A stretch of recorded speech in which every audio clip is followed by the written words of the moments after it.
ये जंगल हमारा होगा। जितने भी पक्षी हैं, सबको उनके घरों से निकाल दो। ये जंगल अब हमारी सेना के लिए है। पेड़ हमारे होंगे, शाखाएं हमारी होंगी।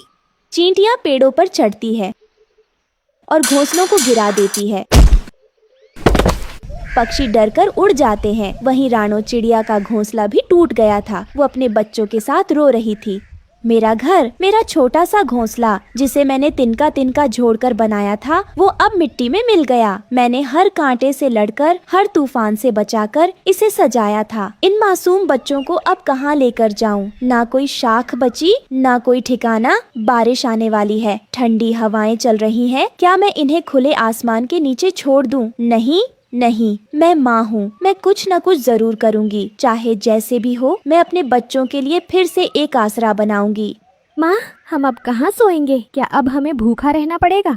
नहीं मेरे लाल, नहीं। तुम्हारी माँ हार मानने वालों में से नहीं है। ये शाखाएं भले टूट गई हों, लेकिन मेरा हौसला अब भी जिंदा है। हमने कितने मौसम देखे हैं, गर्मी, सर्दी, आंधी, पर आज जो हुआ वो सबसे बुरा था।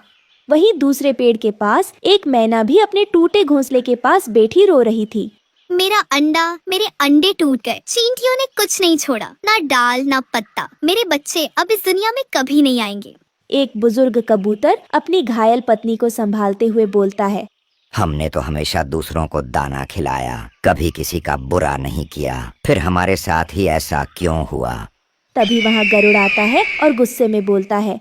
काफी हो गया, अब हम कोई कमजोर नहीं हैं। हम आकाश के राजा हैं। आज मैं इन चींटियों को दिखा दूंगा कि ये जंगल किसका है। भीड़ चौंकती है, कुछ पक्षी डरते हैं। गरुड़ उड़ता है और सीधे चींटी सेना पर हमला करता है। चींटियां पहले डरती हैं, लेकिन फिर एकजुट होकर जवाबी हमला करती हैं। एक विशालकाय लाल चींटी गरुड़ की आंख पर वार करती है। बाकी चींटियां उसके पंखों को काटना शुरू कर देती हैं। गरुड़ भाई, नहीं, वापस आ जाइए, वो बहुत खतरनाक हैं। गरुड़ जमीन पर गिरता है, उसकी आंखें खुली की खुली रह जाती हैं। सन्नाटा छा जाता है। गरुड़ की बलि ने सबको सच्चाई का आईना दिखा दिया कि चींटियों से सीधे टकराना मौत को बुलाना है। रानो अपने बच्चों को और कसकर गले लगाती है। बाकी पक्षी मौन हो जाते हैं। अब समय है कि हम समझदारी से सोचें, नहीं तो एक एक कर हम सब मिटा दिए जाएंगे। फिर सभी पक्षी एक सभा बुलाते हैं और सरपंच चील भी आते हैं और सभी की समस्या को सुनते हैं। मेरा भी घोंसला गिरा दिया गया। अब मैं और मेरी पत्नी कहाँ जाएं? हमने शांति से रहना चाहा, पर इन चींटियों ने तो कोई कसर नहीं छोड़ी। अब बहुत हो गया। ये जंगल हमारा था और रहेगा। हमें कोई रास्ता निकालना होगा। पर सरपंच जी, चींटियों की तादाद बहुत है, उनसे लड़ना नामुमकिन है। हाँ रानो, लेकिन जीत सिर्फ ताकत से नहीं होती, समझदारी से होती है। और इस योजना में तुम्हारी भूमिका सबसे खास होगी। एक गुप्त स्थान पर चील, रानो और कुछ अन्य पक्षी योजना बना रहे थे। हमें जंगल की वो जगह ढूंढनी होगी जहाँ चींटियां अकेले में रह सकें, जिससे बाकी जंगल भी सुरक्षित रहे और टकराव भी न हो। हम उस ओर जा सकते हैं जहाँ झाड़ी और कांटे ज्यादा हैं। वहाँ पक्षी वैसे भी घर नहीं बनाते। लेकिन उन्हें वहाँ कैसे भेजा जाएगा? उन्हें दिखाना होगा कि वहाँ रहना उनके लिए कितना बेहतर है। ये आसान नहीं होगा, लेकिन हम कोशिश करेंगे, क्योंकि अब बस यही एक रास्ता है हमारे पास, इस जंगल को उन चींटियों के आतंक से बचाने का। थोड़ी देर बाद झाड़ी वाला कोने पर पक्षी वहाँ पेड़ सजाते हैं, पानी की व्यवस्था करते हैं। रानो चिड़िया और बाकी पक्षियों ने दिन रात मेहनत की, उस वीरान हिस्से को चींटियों के लिए रहने लायक बनाते हैं। अगर ये सफल हो गया तो हमारा जंगल फिर से शांत हो जाएगा। फिर थोड़ी देर बाद उन पक्षियों का सामना चींटी के ढेर से होता है। रानो उन्हें समझाते हुए कहती है, हम आपके लिए जंगल का एक सुंदर कोना बना चुके हैं। वहाँ न कोई टकराव होगा, न कोई परेशानी। क्या आप शांति से वहाँ बसना चाहेंगे? हमें शांति चाहिए और वह जगह भी उपयुक्त लगती है। हम वहाँ चले जाएंगे। लेकिन ध्यान रखना, अब अगर कोई पक्षी हमारी सीमा में आया तो युद्ध निश्चित है। और अगर कोई चींटी पक्षियों के घरों में घुसी तो जवाब भी मिलेगा। हम सब अब एक समझौते के तहत रहेंगे। राजा चिट्टा और रानी चींटी उनका प्रस्ताव स्वीकार कर लेते हैं। फिर थोड़ी देर बाद जंगल में सभी पक्षियों के घर चहचहा रहे थे। बच्चे खुशी से खेल रहे थे। रानो चिड़िया की सूझबूझ और पक्षियों की एकता ने जंगल को तबाही से बचा लिया। चींटियां अपने नए महल में खुशी खुशी रहने लगीं। कभी कभी लड़ाई से बड़ी चीज होती है समझदारी और साथ। हमने हार नहीं मानी, हमने रास्ता ढूंढा। अब पूरा जंगल हरा भरा था। एक ओर चींटियों का सुंदर महल और दूसरी ओर चहचहाते पक्षी के घोंसले जिनमें बच्चे खुशी खुशी रहने लगे। जंगल के चौपाल में जहाँ कुछ पक्षी आराम से बैठे हुए थे, वहाँ का माहौल शांत था। बस चिड़ियों की आवाजें आ रही थीं। वहीं मिट्ठू दादाजी पेड़ की चौकी पर बैठे थे। उनके पास जंगल में रहने वाली गरीब रानो चिड़िया आती है। दादाजी, क्या सच है कि हमारे जंगल के पुराने मंदिर में खजाना छुपा है? हाँ बेटी, वह मंदिर राजा भोज के समय का है। वहाँ खजाना तो है, लेकिन जिसने भी उसे लेने की कोशिश की उसका अंत हमेशा बुरा हुआ है। क्या हम उसे खोज सकते हैं? बेटी, उस मंदिर की रखवाली एक अदृश्य शक्ति करती है। जो भी लालच करता है वह कभी वापस नहीं आता। अच्छे लोग भी वहाँ गए, लेकिन ये बात सुनकर रानो चिड़िया अपने घर चली जाती है। रानो चिड़िया का घर मिट्टी का था, जहाँ बिस्तर पर उसकी माँ बीमार लेटी हुई थी।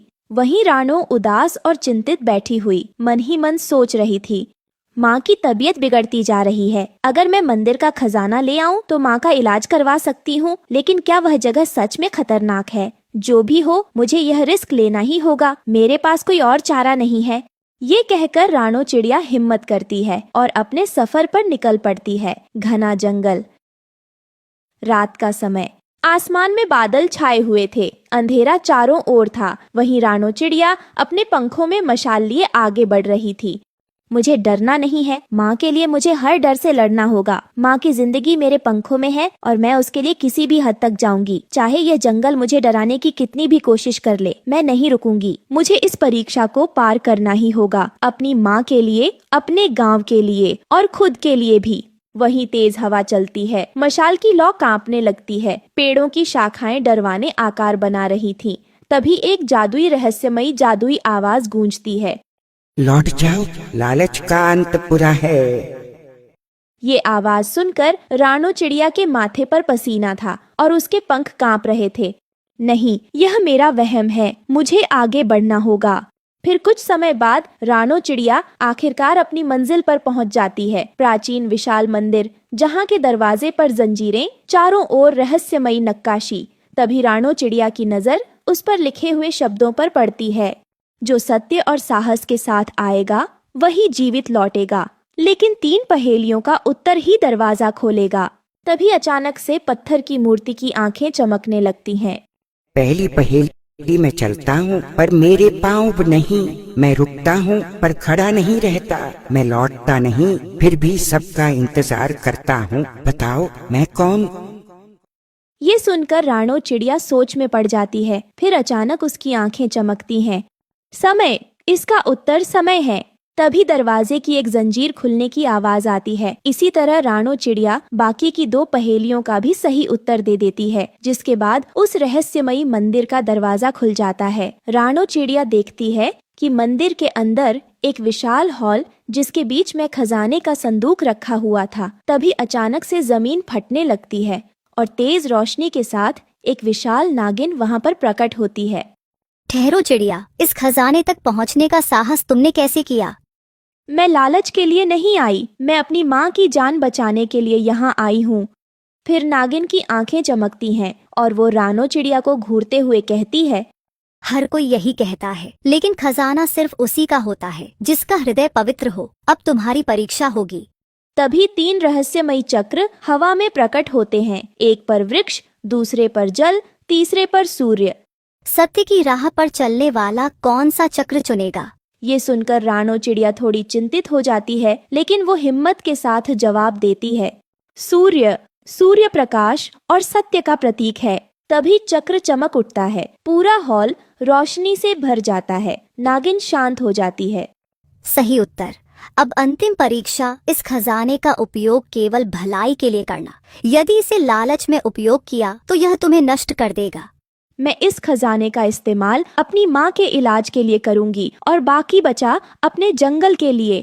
फिर रानो चिड़िया खजाने के सिक्के लेकर मंदिर से बाहर आती है। चांदनी रात में मंदिर पहले से शांत दिखता है। फिर रानो चिड़िया अपनी माँ का इलाज करवाती है, गांव के लिए स्कूल बनवाती है। ये सब देखकर पक्षी बहुत खुश होते हैं। जंगल के चौपाल में सभी पक्षी इकट्ठा होते हैं। मिट्ठू दादाजी मुस्कुराते हैं। रानो, तुमने यह खजाना सिर्फ अपने लिए नहीं बल्कि जंगल के लिए भी इस्तेमाल किया। ये बहुत बड़ा काम है। मुझे यह समझ आया कि असली खजाना धन नहीं बल्कि ज्ञान और परोपकार है। ये बात सुनकर सभी पक्षी बहुत खुश होते हैं। इस कहानी से हमें सीख मिलती है कि कठिन परिस्थितियों में भी सही मार्ग चुनना ही हमारी असली एक घने जंगल में एक छोटी सी रानो चिड़िया अपने पति टुन्नू चिड़े के साथ एक छोटी सी डाली पर रहती थी। वह दोनों गरीब थे लेकिन वह प्यार से जीते थे। रात को जब सब सो जाते हैं तब वे एक दूसरे से अपने सपनों को साझा करते हैं। रानो चिड़िया मुस्कुराते हुए अपने पति टुन्नू चिड़े से कहती है, टुन्नू जी, एक दिन हमारे भी बच्चे होंगे, उनके साथ हम अपनी खुशियों भरी जिंदगी जिएंगे। हाँ रानो, एक दिन हम अपनी खुशियों भरी जिंदगी जिएंगे। एक दिन हमारी भी छोटी सी दुनिया होगी। लेकिन किस्मत को तो कुछ और ही मंजूर था। एक दिन जंगल में इतनी जोर से बारिश आती है कि पूरा जंगल बारिश के पानी से भर जाता है। टुन्नू चिड़े ने रानो चिड़िया को अपनी लकड़ी पर संभालने की कोशिश की, लेकिन तेज हवाओं और तेज पानी के बहाव में वह खुद को संभाल नहीं सका। टुन्नू जी! रानो ने देखा कि टुन्नू चिड़ा पानी में बह चुका था। उसकी छोटी छोटी आंखों से मोती जैसे आंसू गिरने लगे। वह चीख रही थी मगर वह कुछ कर भी नहीं सकती थी। उसका छोटा सा दिल टूट गया था क्योंकि उसका प्यारा टुन्नू उससे शायद हमेशा के लिए दूर चला गया था। ऐसे ही रानो चिड़िया को दुख भरी जिंदगी जीते हुए कुछ महीने बीत जाते हैं। एक दिन रानो चिड़िया को एक पेड़ के नीचे एक सुरक्षित जगह मिलती है जहाँ पर वह अपने नए अंडे देती है। रानो चिड़िया का दिल दुख से भरा हुआ था लेकिन अब वह अपने बच्चों के लिए जीना चाहती थी। ऐसे ही धीरे धीरे दिन बीतते जाते हैं और उसके अंडों में से दो छोटे छोटे प्यारे प्यारे बच्चे जन्म लेते हैं। वह उनका नाम गुड़िया और कुकू रखती है। रानो चिड़िया अपने दोनों बच्चों को देखकर थोड़ा सा मुस्कुरा देती है, जैसे उसकी जिंदगी की एक नई शुरुआत हो गई हो। रानो चिड़िया अपने दोनों बच्चों को प्यार से देखते हुए कहती है, तुम दोनों मेरी जिंदगी हो, चाहे आंधियां आए या फिर तूफान। तुम्हारी माँ हर कदम पर तुम्हारे साथ खड़ी रहेगी। तुम तो मेरी ताकत हो, मेरा गर्व हो। जब तक मैं जिंदा हूँ तुम्हें मैं कभी किसी भी दुख का एहसास नहीं होने दूंगी। तुम्हें कुछ नहीं होने दूंगी मैं। लेकिन जंगल में हर कोई साथी नहीं होता। वही पास में एक शातिर कौवा रहता था। वह कौवा बहुत ज्यादा दुष्ट था। कालू कौवे का दोस्त भुल्ला बाज था। वह दोनों मिलकर छोटे छोटे चिड़ियों के बच्चों को नुकसान पहुंचाते थे। एक दिन कालू कौवा देखता है कि रानो चिड़िया अपने बच्चों के साथ छोटी सी डाली पर बैठी हुई है। अरे अरे, ये तो नए मेहमान हैं। देख भुल्ला देख, आज हम डिनर में बिरयानी खाएंगे। हाँ हाँ कालू, आज तो कमाल का दिन है। छोटी सी चिड़िया और उसके नन्हे मुन्ने बच्चे, बिल्कुल बेबस और कमजोर। ये तो जैसे हमारे लिए ताजा ताजा शिकार है। आज की रात तो शानदार होगी। एकदम राजाओं महाराजाओं जैसे दावत उड़ाएंगे हम। रानो चिड़िया की छोटी सी जिंदगी अब खतरे में थी। ऐसे ही रात हो जाती है। रात के वक्त रानो चिड़िया अपने पेड़ की डाली पर बैठी हुई थी, लेकिन उसका मन अजीब सा बेचैन हो रहा था। उसे महसूस हो रहा था कि जैसे कुछ गलत होने वाला है। जैसे ही सुबह होती है, कालू कौवा और भुल्ला बाज वह दोनों उसके घर पर हमला कर देते हैं।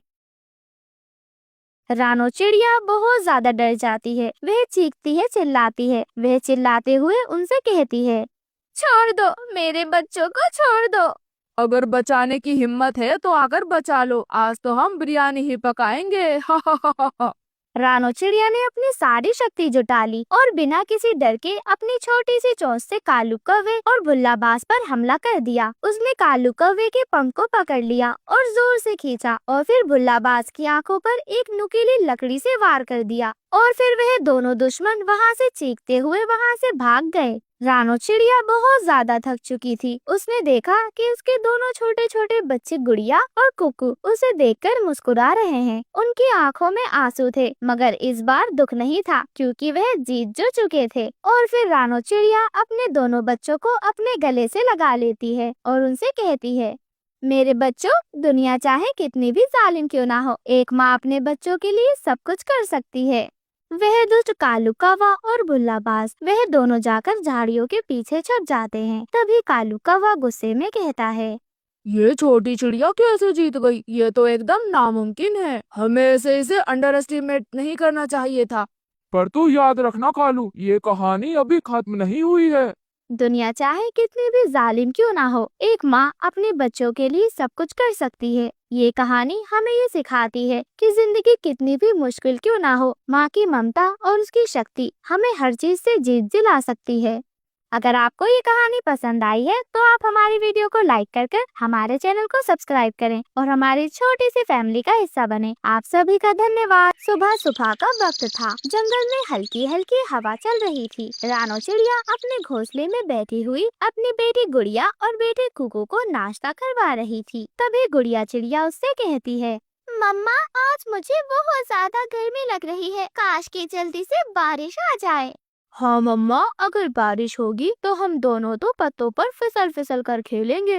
हाँ मेरे बच्चों, लेकिन बारिश होने से पहले पहले हमें अपने घोंसले की मरम्मत करनी होगी, नहीं तो घर के अंदर पानी आ जाएगा। इतने में अचानक से काले बादल आसमान में इकट्ठा हो जाते हैं। तेज हवाएं चलने लगती हैं। जंगल के सभी पक्षी जानवर घबरा जाते हैं। वे सब घबराकर अपने अपने घरों की ओर भागने लगते हैं। कालू कौवा एक पेड़ की ऊंची डाली पर बैठा हुआ था। वह तो बारिश के आने का इंतजार कर रहा था। उसे पता था कि बारिश आते ही छोटे छोटे पक्षियों के घोंसले भीग जाएंगे और उनके अंडे भी गिर जाएंगे। कालू कौवे को तो इसी मौके की तलाश थी। बारिश होते ही चिड़िया का घोंसला भीग जाएगा और उसके अंडे भी गिर जाएंगे, फिर आएगा असली मजा। और फिर कालू कौवा आसमान की ओर अपनी गर्दन उठाता है और बादलों की ओर देखकर जोर से बोलता है, अबे ओ बादल, जंगल में सबसे ऊंचा जो घोंसला है ना, वहीं पर सबसे ज्यादा बारिश बरसाना। तभी बादल गरजते हैं और हल्की हल्की बूंदाबांदी शुरू हो जाती है। रानो चिड़िया जल्दी से अपने घोंसले के चारों ओर पत्तियां और घास लगाने लगती है ताकि पानी बिल्कुल भी अंदर न आ जाए। और देखते ही देखते धीरे धीरे बारिश तेज हो जाती है। बिजली कड़कने लगती है। पूरा जंगल भीगने लगता है। रानो अपने घोंसले को बचाने की पूरी कोशिश कर रही थी। बच्चों, आप घबराओ मत, हम एक दूसरे को बचाएंगे। मम्मा, घोंसला तो हिल रहा है। माँ देखो देखो, पानी अंदर आ रहा है। तभी अचानक से एक तेज हवा का झोंका आता है और रानो चिड़िया का घोंसला डगमगाने लगता है। कालू कौवा दूर से ये सब देख रहा होता है। वह मन ही मन में बहुत ज्यादा खुश हो रहा था। अब देखो, अब आएगा असली मजा। ये बारिश अब तुम्हारे घोंसले को बहा कर ले जाएगी। रानो चिड़िया, तुमने कितनी मेहनत से बनाया था, लेकिन क्या ही फायदा। तुम्हारा ये मजबूत घोंसला अब कुछ ही पलों में टूटकर नीचे गिर जाएगा और तुम्हारे नन्हे मुन्ने बच्चे कहाँ रहेंगे? किधर जाओगी तुम? इतने में अचानक से एक तेज आंधी चलती है और कुछ बड़े बड़े पत्ते उड़कर रानो चिड़िया के घोंसले पर गिर जाते हैं, जिससे रानो चिड़िया का घोंसला बिल्कुल सुरक्षित हो जाता है। लेकिन रानो चिड़िया के घोंसले की नीचे की डाली टूटने लगती है। रानो चिड़िया फौरन अपने पंखों से अपने बच्चों को ढक लेती है। पानी लगातार बरस रहा था। रानो चिड़िया हिम्मत नहीं हारती और अपने टूटे हुए तिनकों को फिर से जोड़ने लगती है। नहीं, मैं अपने बच्चों को कुछ भी नहीं होने दूंगी। चाहे जितनी भी बारिश आ जाए, चाहे कितने भी तेज तूफान क्यों ना आ जाए, मैं अपनी जान दे दूंगी, लेकिन अपने बच्चों को आज तक नहीं आने दूंगी। तभी हवाएं और ज्यादा तेज हो जाती हैं। बिजली भी जोर जोर से कड़कने लगती है। रानो चिड़िया आसमान की ओर देखती है। ए बादल, अगर तुम्हें बरसना है तो बरसो, आंधी चलानी है तो चलाओ, लेकिन मैं अपनी बच्चियों तक एक बूंद भी नहीं पहुंचने दूंगी। मैं एक माँ हूँ और माँ अपने बच्चों के लिए हर मुसीबत से लड़ सकती है। कालू कौवा ये सब देखकर बिल्कुल हैरान रह जाता है, क्योंकि उसे उम्मीद थी कि रानो चिड़िया हार जाएगी, लेकिन वह तो अपने घोंसले को बचाने के लिए पूरी ताकत लगा रही थी।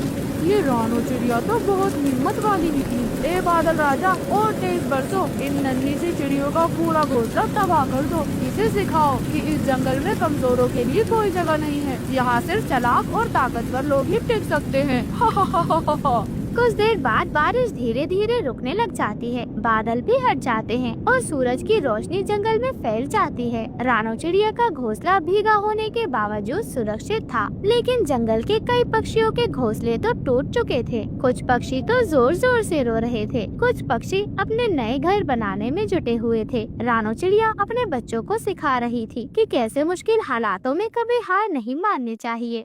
मेरे बच्चों, देखा आपने कैसे हमारी मेहनत और एकता ने हमें बचा लिया। अब हमें अपना घोंसला और ज्यादा मजबूत बनाना होगा। लेकिन मम्मा, अगर बादल फिर से वापस आए तो हम क्या करेंगे मम्मा?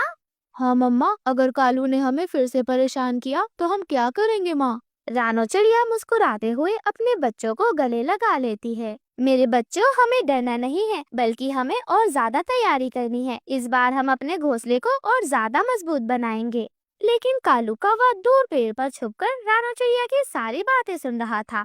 इस बार बारिश से कुछ नहीं होगा, लगता है हमें कुछ और बड़ा करना होगा। और फिर कालू कौवा उड़ता है। वह जोरों से उड़कर बादलों के राजा के पास जाता है, जो पहाड़ों के पीछे सो रहे थे। ए बादलों के राजा, जंगल में जो सबसे मजबूत घोंसला है उसे उड़ा दो। बादल राजा धीरे से अपनी आँख खोलते हैं और गुस्से में गरजने लगते हैं। हमने पहले ही जंगल में खूब बारिश कर दी है, अब तुम क्या चाहते हो कालू? मैं रानो चिड़िया को सबक सिखाना चाहता हूँ। वे खुद को बहुत ज्यादा होशियार समझती है। बादल कुछ देर सोचता है और फिर मुस्कुराने लगता है। ठीक है, लेकिन इस बार सिर्फ पानी नहीं, ओले भी बरसेंगे। कालू कौवा खुशी से उछल जाता है और वापस अपने जंगल की ओर आ जाता है। जंगल में दोपहर का समय था। रानो चिड़िया और उसकी बेटियां अपना घोंसला संभाल रही थीं। बादल अचानक से काले पड़ने लगते हैं और ठंडी ठंडी हवाएं भी चलने लगती हैं। माँ, ये तो पिछली बार से भी डरावना लग रहा है। हवा बहुत तेज हो रही है माँ, क्या होगा? घबराओ मत मेरे बच्चों, आप अंदर रहो, मैं सब देख लूंगी। और फिर अचानक से ओले गिरने लगते हैं। छोटे छोटे सफेद पत्थर जैसे ओले जंगल के पत्तों और टहनियों को तोड़ने लगते हैं। जंगल के सभी पक्षी इधर उधर भागने लगते हैं। अब देखता हूँ रानो चिड़िया कितनी बहादुरी है तुम में। ओले रानो चिड़िया के घोंसले पर भी गिरने लगते हैं। रानो चिड़िया अपने पंख फैलाकर अपनी बच्चियों को ढक लेती है, लेकिन घोंसले के तिनके टूटने लगते हैं। अरे नहीं, इस बार मुझे कुछ करना होगा। रानो चिड़िया हिम्मत नहीं हारती। वह तेजी से सोचती है और पास के एक पेड़ के पत्तों को अपने चोंच से पकड़कर घोंसले के ऊपर रख देती है। इससे ओले सीधे घोंसले पर नहीं गिरते। मम्मा, आप कितनी ज्यादा समझदार हो। हाँ माँ, आप सच में कितनी ज्यादा समझदार हो। हमारे घोंसले में अब पानी भी नहीं आ रहा है। जंगल के बाकी पक्षी भी ये सब देख रहे थे। वह भी बड़े पत्तों को उठाकर अपने घोंसलों को बचाने की कोशिश करते हैं। धीरे धीरे पूरा जंगल रानों की तरकीब सीखकर अपने घरों को बचाने लगता है। कालू कौवा ये देखकर बहुत ज्यादा गुस्से में आ जाता है। अरे दफ्तरे की ये चिड़िया तो मेरी हर चाल नाकाम कर देती है। बादलों के राजा को भी ये सब देखकर अच्छा लगता है कि जंगल के सभी पक्षी मिलकर बारिश का सामना कर रहे हैं। वह गरजकर बारिश के ओलों को रोक देता है। धीरे धीरे आसमान साफ होने लगता है। दोस्तों, रानो चिड़िया ने हमें सिखाया है कि अगर हम समझदारी और हिम्मत से काम लें तो कोई भी काम मुश्किल नहीं है। कोई भी मुश्किल हमें हरा नहीं सकती। हाँ, हम सबको रानो से कुछ न कुछ सीखना ही चाहिए। कालू कौवा चुपचाप उड़कर जंगल से दूर चला जाता है। अब उसे समझ आ गया था कि चालाकी और बदमाशी से किसी को हराया नहीं जा सकता। जंगल में सूरज ढलने लगा था। आसमान में हल्की हल्की लालिमा छाई हुई थी। रानो चिड़िया अपने सातों बच्चों को अपने पंखों में समेटे हुए बैठी थी। मम्मा, आज हमें खाने को क्या मिलेगा? सुबह से हमने कुछ भी नहीं खाया है। पेट में बहुत दर्द हो रहा है मम्मा।